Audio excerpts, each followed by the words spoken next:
Exercise 14.1 का question number 4। हमारे पास एक डाटा दिया हुआ है, इसमें ये वर्ग दिया हुआ है और ये दी हुई उनकी बारंबारता। इन बारंबारताओं का योग 30 है और इसका हमें माध्य ज्ञात करना है।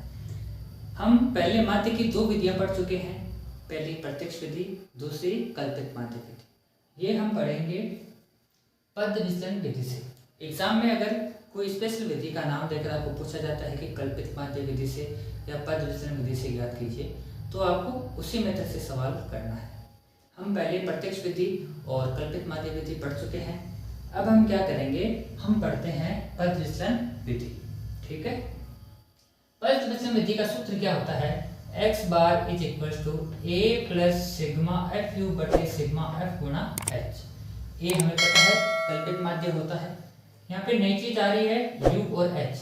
u होता है d बटे h, d हम पहले निकालते हैं। d होता है हमारे पास x माइनस a बटे h। h का मतलब हो गया वर्ग अंतराल, यानी इनका जो अंतराल होता है वही क्या कहलाता है, अपना h की वैल्यू कहलाती है। ठीक है, आइए क्वेश्चन को स्टार्ट करते हैं। सबसे पहले मैंने आपको बताया था किसी भी तरीके से हम माध्य निकालते हैं तो हमें x की वैल्यू निकालनी पड़ेगी, अगर नहीं दी हुई है तो। अब वर्ग दिया हुआ है तो इससे हम क्या करेंगे, x की वैल्यू निकालेंगे। x की वैल्यू को हम कहते हैं मध्यमान। ये निकालने के मैंने आपको दो तरीके बताए थे। पहला तरीका क्या था कि दोनों को जोड़ के आधा कर देंगे, ठीक है, उसमें थोड़ा सा ज्यादा समय लग जाएगा। दूसरा तरीका जो बताए थे हम वो यहाँ पे अपनाएंगे। इनके बीच का अंतर देख लेंगे, कितने का अंतर है, 3 का अंतर आ रहा है, उसका आधा कर देंगे। 3 का आधा होता है 1.5। वो हम इस निम्न सीमा में क्या करते जाएंगे, जोड़ते जाएंगे। ठीक है, तो 65 में 1.5 जोड़ा तो आ जाएगा 66.5। 68 में 1.5 जोड़ा तो आ जाएगा 69.5। 71 में जब 1.5 जोड़ा तो आ जाएगा 72.5। 74 में जब 1.5 जोड़ेंगे तो आ जाएगा हमारे पास 75.5। और ये आ जाएगा 76 में जोड़ देंगे 1.5 तो आ जाएगा 78.5।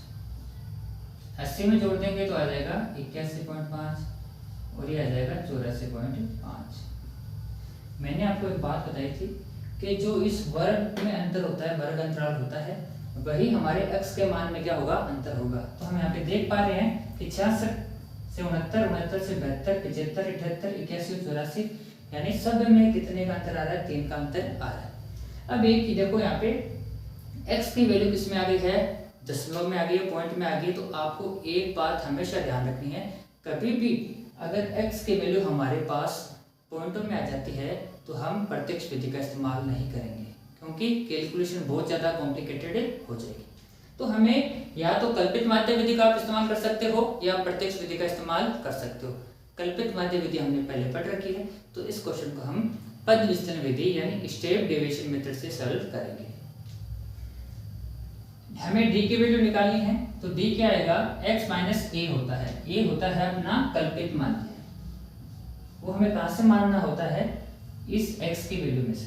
हम अक्सर क्या करते हैं, बीच वाली वैल्यू मानते हैं। तो हम क्या करते हैं, यहाँ से 1 2 3 4 5 6 7, तो आप क्या कर सकते हो, इसको मान सो, इनमें से किसी को भी मान सकते हो।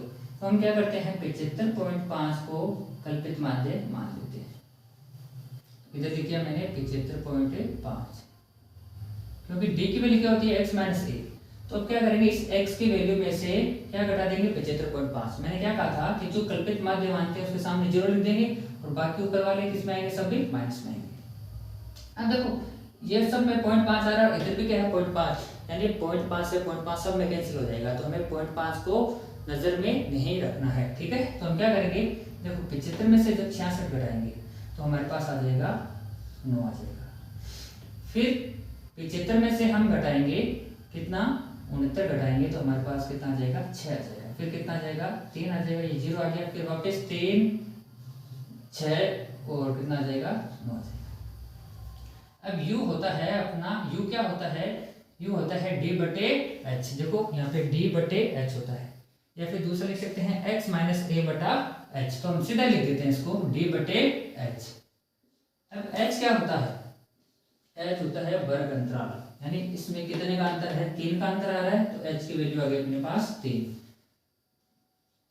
तो यहाँ पे 0 आ रहा है तो 0 लिख दो, और ऊपर वाले किस में आएंगे, माइनस में आएंगे।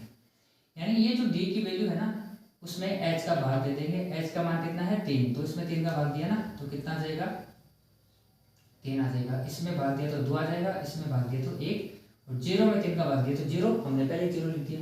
फिर इसमें वापस क्या आ जाएगा 1 2 3। देखो इसमें x और इसमें क्या रिपीट होता रहता है, जैसे 3 6 9, ऊपर माइनस का तो नीचे प्लस का, इधर ऊपर माइनस का, बीच में 0, नीचे प्लस का। तो ये बहुत ही आसान सा क्वेश्चन है, बस आपको फॉर्मूला याद करना होगा। अब हमें निकालना एफ यू, यानी एफ यू निकालना, तो यहाँ पे भी 0 और ऊपर वाले तीनों किस में आ जाएंगे, माइनस में। एफ यू का मतलब एफ को गुणा करना है किससे, यू से। ये रही हमारी बारंबारता फ्रीक्वेंसी, इसको गुणा करेंगे यू से, तो 2 3 कितना आ गया 6, फिर 4 दूनी 8, 3 एकम 3, यहाँ 0 से गुणा करना है तो हमने पहले 0 लिख रखा है, 7 एकम 7, 4 दूनी 8 और 3 दूनी 6।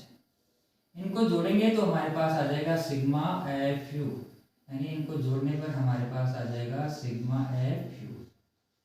देखो कितना आता है, 6 प्लस का 6 माइनस का काउंट नहीं करना है, 8 प्लस का 8 माइनस का काउंट नहीं करना है, 7 है प्लस का 3 है माइनस का, इसमें मतलब क्या हो गया 7 में से 3 माइनस करना है, तो क्या जाएगा प्लस का 4। हमारे पास सबकी वैल्यू आ चुकी है। अब हमें क्या करना है, इस सूत्र में मान रखना है। क्या सूत्र है, A X bar is equal to A की वैल्यू कितनी है 75.5 प्लस सिग्मा एफ यू वो आए हमारे पास 4 बटे सिग्मा एफ का मान कितना है 30 गुणा एच। एच कितना दे रखा है, एच हमें दे रखा है 3, तो हम यहाँ पे क्या रख देंगे 3 रख देंगे, तो 75.5 प्लस इससे कट जाएगा, देखो 3 एकम 3 और कितने बार कट जाएगा 10, यह आ जाएगा 4/10, 75.5 प्लस 4 में 10 का भाग देते हैं तो आता है 0.4। अब इनको जोड़ देंगे तो 75, तो ऐसा कैसा आ जाएगा 0.4, 0.5 इधर है और 0.4 ये तो आ जाएगा 0.4।